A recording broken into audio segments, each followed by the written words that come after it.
मैं हूँ नंद किशोर जोशी, विद्यासागर वास्तुशास्त्र पुस्तक का लेखक।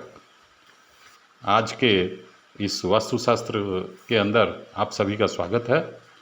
इस पुस्तक के मैं आरंभ कर रहा हूँ 89 पेज से, तरणताल से। तरणताल मतलब स्विमिंग पूल। तरणताल में रोज कम से कम एक समय तैरने से स्वास्थ्य लाभ होता है। स्थानाभाव के कारण आजकल शहरों में कुछ संपन्न व्यक्ति छत पर अपने लिए तरणताल की व्यवस्था करते हैं, यानी स्विमिंग पूल की व्यवस्था करते हैं। तैराकी सिखाने के लिए प्रशिक्षक भी आते हैं। भारत में बहुत सारे अंग्रेजी माध्यम विद्यालयों में तैराकी सिखाई जाने लगी है। नेशनल गेम्स, एशियन गेम्स एवं ओलंपिक खेलों में तो तैराकी में काफ़ी मेडल रखे जाते हैं। तरणताल के लिए उचित स्थान ईशान कोण ही है। मनी प्लांट एवं भवन में लगने वाले पेड़ पौधे। पिछले कुछ वर्षों से पर्यावरण तथा प्रदूषण की समस्या सारे संसार में देखने तथा सुनने को मिलती है। इस पर्यावरण प्रदूषण की समस्या से निजात पाने के लिए हमारे पास सबसे बड़े अस्त्र शस्त्र हैं पेड़ पौधे। भारत की राजधानी दिल्ली भारत की सबसे ज़्यादा प्रदूषित महानगरी है। इस महानगर में देश में सबसे ज़्यादा वाहनों की संख्या है। कई बार यहाँ श्वास लेना भी मुश्किल हो जाता है। बच्चों पर इसका बुरा असर पड़ता है। दिल्ली विश्व के चुनिंदा प्रदूषित महानगरों में एक है। यहाँ प्रदूषण एवं पर्यावरण का खतरा दिनों दिन बढ़ता ही जा रहा है। प्रदूषण के खतरे की रोकथाम के लिए एवं पर्यावरण की रक्षा के लिए हर विश्ववासी को अपना कर्तव्य करना चाहिए। प्राचीन समय से हमारे देश के मुनि ऋषि पेड़ पौधों के नीचे रहकर घोर तपस्या किया करते थे। पेड़ पौधों के संबंध में हमारे यहाँ अनेक पर्व तथा त्यौहार हैं। इन पेड़ पौधों की महिमा का गान हमें मिल जाता है। इस तरह पेड़ पौधों का हमारे जीवन में बहुत महत्व है। नारियल, नीम, आम, अनार, अशोक के पेड़ के फल शुभदायक हैं। बृहत संहिता में उल्लेख मिलता है कि किस दिशा में कौन सा वृक्ष लगाना शुभदायक है। तुलसी में अनेक वनस्पति गुण हैं। इसके पौधे की चर्चा हम लोग अक्सर करते रहते हैं। भारत में करोड़ों लोगों के घरों में तुलसी के वृक्ष देखने को मिल जाते हैं। इसको धर्म ग्रंथों में एक पवित्र तथा गुणकारी पौधा माना गया है। तुलसी के पौधे अनेक तरह के होते हैं। हर तुलसी के पौधे का अलग अलग गुण एवं फल देता है। शुभकारी बड़े वृक्ष जैसे वट, पीपल, बेल, गुलर तथा कैंथ के वृक्ष भवन के बाहर लगाने के पहले हमें यह ध्यान देना चाहिए कि इसकी छाया सुबह से दिन के तीसरे पहर तक भवन पर न पड़े। आजकल अधिकांश भारतीयों के घरों में मनी प्लांट वृक्ष देखने को मिलते हैं। वास्तुशास्त्र के अनुसार घर में इसे कहाँ लगाया जाए, इसका उल्लेख है। मनी प्लांट वृक्ष लगाने के लिए घर का दक्षिण पूर्व भाग सबसे अच्छा है। इस दिशा में मनी प्लांट वृक्ष लगाने पर घर में सकारात्मक ऊर्जा प्राप्त होने के साथ साथ अर्थाभाव भी नहीं रहेगा। घर के उत्तर पूर्व हिस्से में इसे लगाने से घर में बहुत समस्याएं आएंगी एवं अर्थाभाव भी लगा रहेगा। घर के अंदर इसे लगाना शुभकारी है। वृक्ष के पत्ते न सूखे यह देखना चाहिए और इसे हमें लगातार इस पर नज़र रखना चाहिए। एक्वेरियम। वास्तुशास्त्र में एक्वेरियम का बहुत महत्व है। अपने घर को सजाने संवारने की किसको इच्छा नहीं होती है। अपने घर को सजाने संवारने की सभी गृहिणियों की प्रबल इच्छा रहती है। दूसरों के घर से अपना घर ज़्यादा सुंदर दिखे, यह तमन्ना उनके दिल में रहती है। किसी भी प्रदर्शनी में जब जाती हैं, इच्छा एक ही रहती है, कैसे घर के लिए सजावट का सामान खरीदा जाए। इस सजावट की तालिका में आप एक्वेरियम को शामिल कर सकती हैं।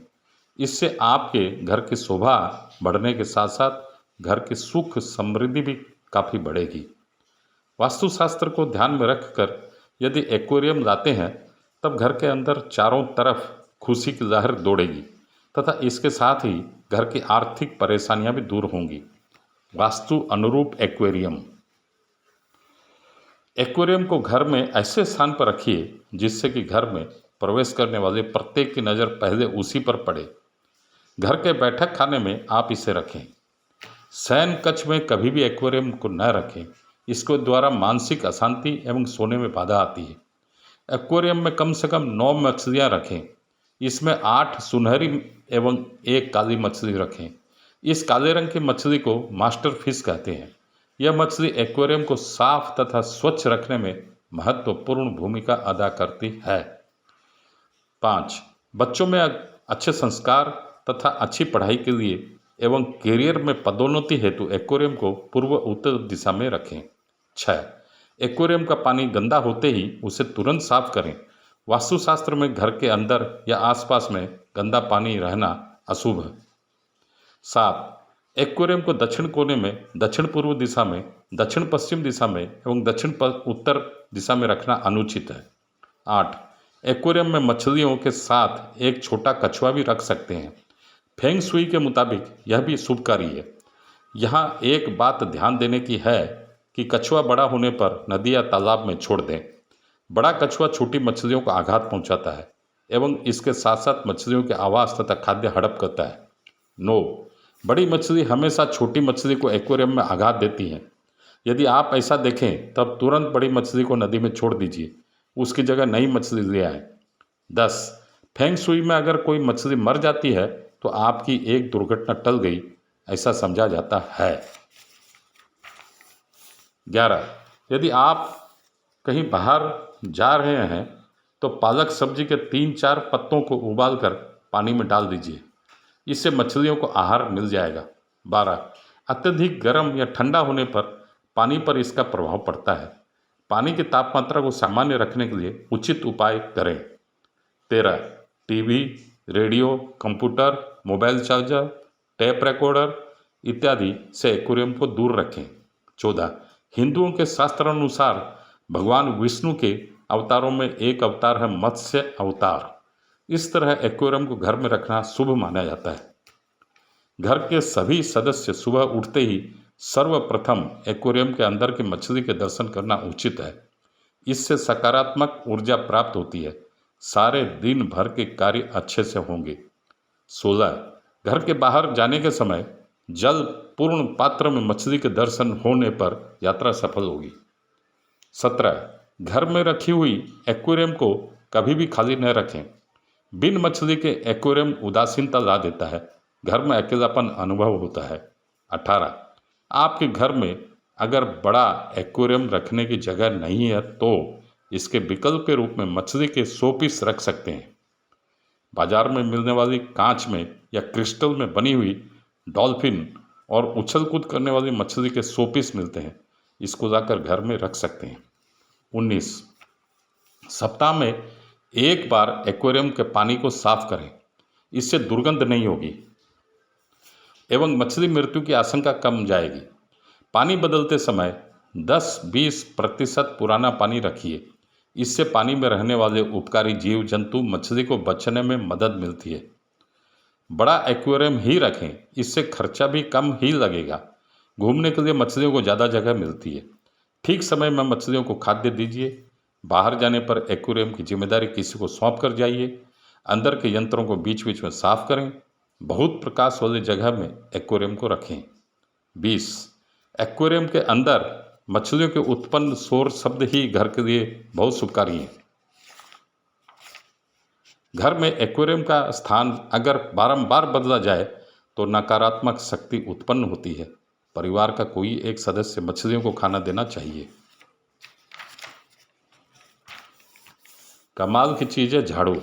हम लोग सोचते हैं कि झाड़ू का कोई खास महत्व तो नहीं है केवल साफ सफाई के अलावा, लेकिन इसके अलावा भी झाड़ू का काफ़ी महत्व वास्तुशास्त्र में है।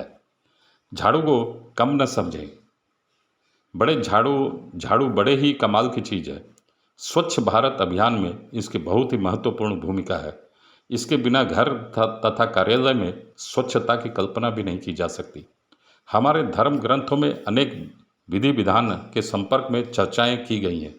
क्या करने से शुभ है, क्या करने से अशुभ है, इस विषय में अनेकों सलाह है। घर में रखी विभिन्न वस्तुओं का भिन्न भिन्न प्रभाव है। घर में प्रत्येक दिन काम आने वाले झाड़ू के बारे में हमें बहुत कुछ सीखना है। यह हमारे घर के अंदर की गंदगी को साफ कर देती है, इसलिए इसका यथावत व्यवहार आवश्यक है। झाड़ू के बारे में कुछ जानने योग्य बातें। एक, हमेशा ध्यान रहे कि झाड़ू में कभी भी पाँव न लगे। झाड़ू लगाते समय बारंबार झाड़ू से पाँव पोंछने का बदअभ्यास बहुत लोगों को है। ऐसा करना सरासर अनुचित है। इस तरह करने पर माता महालक्ष्मी नाराज होती हैं, ऐसा अनेक लोगों का विश्वास है। फलस्वरूप घर में सदा सर्वदा आर्थिक संकट लगा रह सकता है। 2, झाड़ू में पाँव लगाने का मतलब घर में आने वाली लक्ष्मी को लात मारने के बराबर है। अतएव इसके प्रति व्यक्ति को हमेशा सजग रहना चाहिए। 3, नए मकान में गृह प्रवेश के समय कभी भी पुरानी झाड़ू संग में न लेकर जाएं। नए मकान में नई झाड़ू के साथ प्रवेश करने पर घर के ऊपर महालक्ष्मी जी की शुभ दृष्टि रहती है। 4, यदि घर में कोई छोटा बच्चा है एवं उसने अगर झाड़ू पकड़ ली है या उठाकर ले आया है तो समझ लीजिए कि घर में कोई मेहमान आने वाला है। 5, ठीक सूर्यास्त के समय घर या कार्यालय में झाड़ू ना लगावें। इस तरह करने पर घर में दरिद्रता आती है एवं महालक्ष्मी चली जाती है, ऐसा विश्वास है। 6, झाड़ू को कभी भी घर के बाहर या छत के ऊपर न रखें। ऐसा करना शुभ कार्य नहीं है। ऐसा करने पर घर में चोरी का भय सदा बना रहता है। 7, झाड़ू को सब समय घर में ऐसे स्थान पर रखें जहां सहजता से किसी की नज़र न पड़े। झाड़ू को हमेशा छुपा कर रखना ही श्रेयस्कर है। 8, गाय या किसी भी पशु पक्षी को कभी भी झाड़ू से पीटना उचित नहीं है। ऐसा करने पर गृह स्वामी को आर्थिक नुकसान होने की मान्यता है। घर का कोई भी सदस्य किसी खास काम या मकसद से घर से निकलते समय कभी भी घर में झाड़ू लगाना उचित नहीं है। कार्यारंभ करने जाने वाले व्यक्ति के लिए यह अशुभ माना गया है। इसके फलस्वरूप कार्य में सफलता नहीं मिलती, ऐसा विश्वास किया जाता है। घर के आकार में बदलाव। घर के किसी भी हिस्से को आगे नहीं बढ़ाना चाहिए। यदि फिर भी बढ़ाना पड़े तब सभी दिशाओं में बराबर बराबर बढ़ाना चाहिए। घर को पूर्व दिशा में बढ़ाने पर दोस्तों से खटपट होती है। दक्षिण दिशा में बढ़ाने पर मौत एवं शत्रु का भय होता है। पश्चिम दिशा में बढ़ाने पर धन संपदा का नाश होता है। उत्तर दिशा में बढ़ाने से मानसिक परेशानी बढ़ जाती है। आग्नेय दिशा में बढ़ाने से अग्नि से भय बना रहता है। नैऋत्य दिशा में बढ़ाने से बच्चों का नाश होता है। वायव्य दिशा में बढ़ाने से वात व्याधि होती है। ईशान दिशा में बढ़ाने से अन्न की हानि होती है। यदि घर के किसी हिस्से को आगे बढ़ाना जरूरी हो तो पूर्व उत्तर अथवा उत्तर की तरफ बढ़ा सकते हैं, क्योंकि इसमें कम दोष हैं। Thank you. Have a good day.